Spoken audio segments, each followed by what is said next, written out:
बहुत कुछ दिया है, जिस तरह सर आपको सिखा रहे हैं, जिंदगी के मैनर सिखा रहे हैं, तौर तरीके, तो ये चीजें उनसे सीखी। 2016 में हमने इमरान हबीब फाउंडेशन की बुनियाद रखी और अब तक मैं तकरीबन 90,000 के करीब बच्चों से मिल चुका हूँ।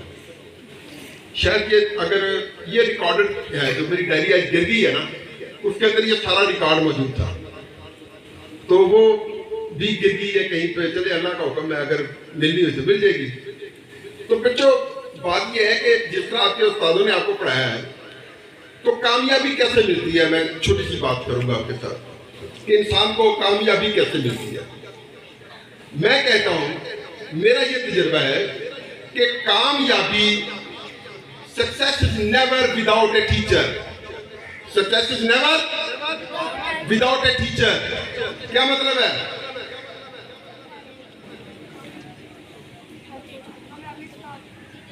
जी, नेवर, कभी नहीं है। कामयाबी उस्ताद के बगैर कभी नहीं है। जो कौम अपनी जिंदगी से उस्ताद को निकाल देती है, उनका कोई मुस्तकबिल नहीं होता। तो खुशकिस्मत है आप लोग कि जिनको मियां साहब जैसे अच्छे, शफीक, एक्टिव, एनर्जेटिक उस्ताद मिले हैं। मैं इनकी तमाम सरगर्मियों को देख रहा था, पिछले 1 साल से मैं इनको वॉच कर रहा था, वो किस तरह से आपकी आबियारी करते हैं। तो बेटा, उस्ताद क्या है? किसी ने सिकंदर से पूछा कि तुम अपने वालिद को दर्जा देते हो या अपने उस्ताद को ज्यादा दर्जा देते हो? तो उसने कहा कि मैं अपने उस्ताद को दर्जा ज्यादा देता हूं। क्यों? कि वालिदैन ने तो मुझे दुनिया में लाए, जन्म दिया, लेकिन मैं जमीन पे था, मेरा उस्ताद जो था उसने मुझे आसमान पे पहुंचा दिया।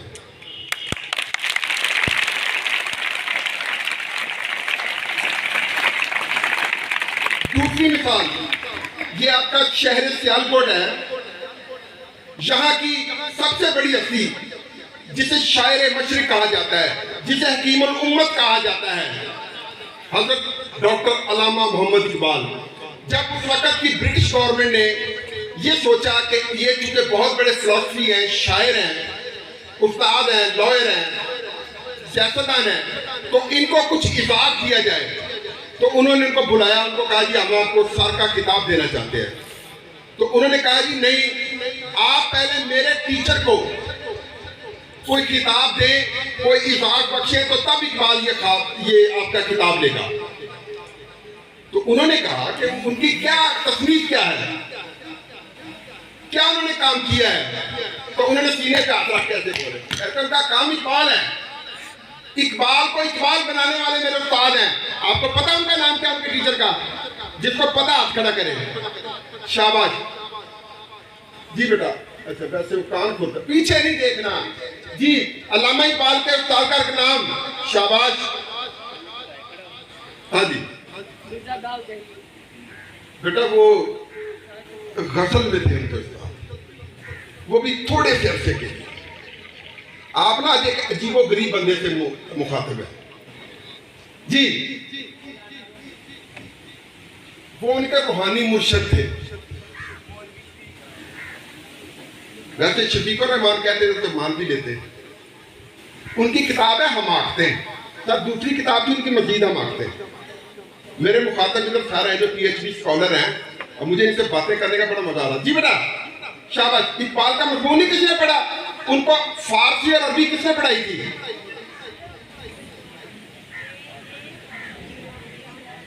उनके नाम के साथ मौलवी रखता है।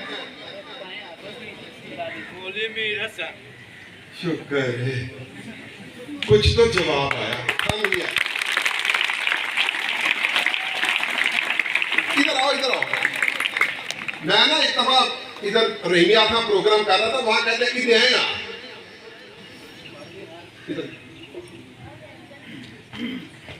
शाबाश। जो कप आपको अच्छा लगता है ना, वो सबसे ले लो, जौन सा आपको अच्छा लगता है। चले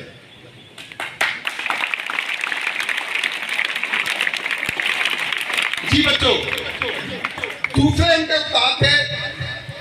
जब इकबाल ने अपनी शायरी को तर्क करने का सोचा, तो तो उनके एक टीचर थे, उन्होंने कहा कि मैं उनसे मशवरा करता हूं, अगर वो मुझे कहेंगे तो मैं शायरी करूंगा वरना मैं छोड़ दूंगा। उनका नाम था सर आर्नल्ड। तो उन्होंने कहा नहीं, आपकी शायरी वो शायरी नहीं है। तो बच्चों दो बातें हैं। एक तो नबी अलैहिस्सलाम ने फरमाया कि मुझे अल्लाह ने मौल्लिम बनाकर भेजा, मुझे अल्लाह ने, और हज़रत अली करमल्लाहु वजहू का ये कौले साबित है कि जिसने मुझे एक लफ्ज़ पढ़ा दिया वो मेरा आका है, वो मेरा। अब इससे हम अंदाजा लगा लें। तो प्यारे बच्चों, ये है उस्ताद की कदर कीमत। वो लोग कामयाब होते हैं जो अपने उस्ताद की अदब करते हैं। आपका कोई उस्ताद है, हाथ खड़ा करके बोले, कौन है? अच्छा, जब ये मियां साहब के पास से आपने चले जाना तो फिर तो आपके नए उस्ताद आ जाएंगे। मैं इस बात को कंप्लीट करने से पहले छोटा सा एक वाकया सुना दूं कि सर मौलाना मोहम्मद हुसैन आजाद उर्दू के बहुत बड़े मुर्शन हैं। जब उनके वालिद थे मौलवी बाकर, उनको अंग्रेज ने वो फांसी दे दी, तो उनके घर में फौज आई। उनको कहा कि फौरी तौर पे जो आप ले सकते हैं वो ले लें और यहाँ से निकल जाए। वो अपने घर में गए, एक पोटली सी उठाई, बगल में दबाई और चल पड़े। उसमें क्या था भला, अंदाजा लगाए, कोई बच्चा गैस करे। नहीं बेटा, उनके उस्ताद थे शेख इब्राहिम ज़ौक़, उनका कलाम था उसमें। उर्दू अदब कहता है कि अगर वो महफूज ना करते तो फिर शेख इब्राहिम ज़ौक़ का कलाम जो था ना वो नहीं बचना था। उन्होंने जान की परवाह नहीं की है। तो आखिरी बात मैं करके फिर मैं इस प्रोग्राम को आगे लेके चलूंगा। बातें तो जितनी मर्जी करते जाएं, बातें खत्म नहीं होती। बेटा कहते हैं कि लर्न फ्रॉम मेनी टीचर। वो जो आपने सर की तरफ इशारा किया ना, मेरे भी उस्ताद है, लेकिन मैंने उनसे तब पढ़ा था जब मेरी उम्र तकरीबन 28-29 साल थी। तब मैंने सर इमरान हबीब की शीरदी की, मैंने उनसे बहुत कुछ सीखा है। तो वो कोई और होते हैं, मियां साहब भी हो सकते हैं, आपके ये उस्ताद भी हो सकते हैं, जो जिंदगी में रंग भर देते हैं, जो जिंदगी में रंग भर देते हैं। ठीक है, तो कहते हैं, आपने ये कोटेशन जो है ना 10th वाले बच्चे जरा गौर से सुने और 9 वाले भी। सर बातें नहीं करें, मैं देखे कैमरे की आंख आपको देख रही है, कितनी आंखें आपको देख रही है। Learn from many teachers, learn from many teachers as a bee takes honey from many flowers.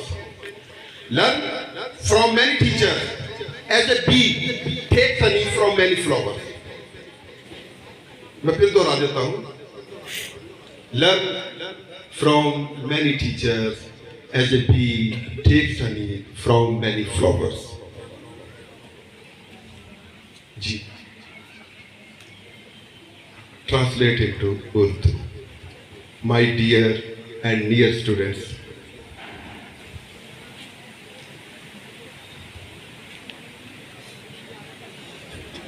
जी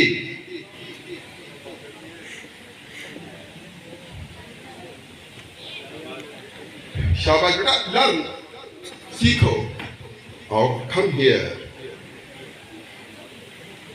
देखो इसके जूते देखो, सारे वेखन जाएंगे।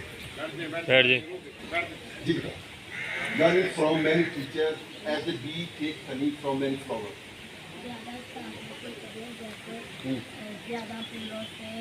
शहद की मक्खी क्या इकट्ठा करती है? और बट ग्रेट, तालियां।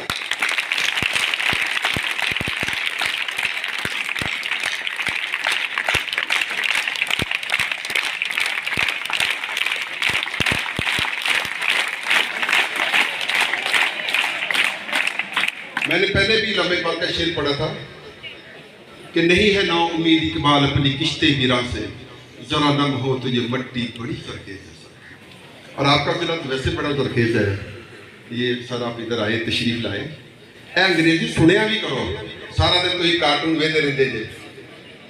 सर मेरी बातें जो थी ना वो खत्म हो गई हैं, मैं फिर और हम सब मिलकर फिर एक दफा सर को सल्यूट करेंगे। और सर के लिए मैं तोहफे तो कुछ और लेके आया था। ये शुक्र है कि मैं आपकी दुआओं से इधर पहुंच गया, वरना सामने कहने कुछ झूठा ही बंदा सी जेड़ा है। हमारा एक शेर है वो आपकी खिदमत में पेश कर देते हैं। अब हम ऑफ द रिकॉर्ड बातें कर रहे हैं सर।